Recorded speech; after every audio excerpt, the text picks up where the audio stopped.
The Small Businesses of Fantasy Sports Trade Association was founded a couple of months ago.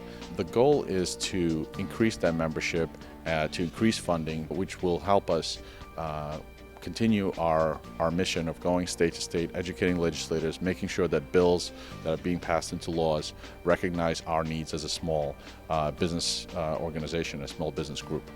We had a chance to do it here on a federal level, and we'll continue doing that on a state level as well. Well, FanDuel and DraftKings, they did about $3 billion plus last year in annual sales. Our entire organization's member companies combined are less than 5% of that. So we're much, much, much smaller. We're just tiny by comparison. Well, we want people to know that there's not just FanDuel and DraftKings, there's small businesses.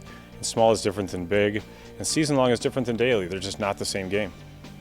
Any laws that are passed will have a direct trickle-down effect on the games that are being played, on the payouts, on the different formats, and that will have an effect on the consumer.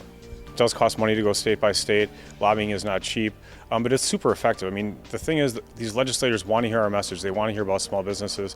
So as long as we can get funding, we can go to every single state in the nation over the next 2 to 3 years. There's a whole ecosystem, like a sub-industry, that the game providers themselves have these other companies that rely upon us. Well, I mean, if you're a business, if you're a game operator, you should be putting in, over $10,000. I mean, if you're a player, we get donations of $25, and the odd thing is we really appreciate those small donations. But, some of the high-stakes players can give a little bit more, and we appreciate that. And it sounds weird for us to ask our customers for money, and we really don't like to do that. But it's for their benefit in the long run. We're going to continue going state to state where we're needed, where we're able to get to, and continue speaking to legislators, continue educating them on what type of laws and what type of bills work for the industry as a whole.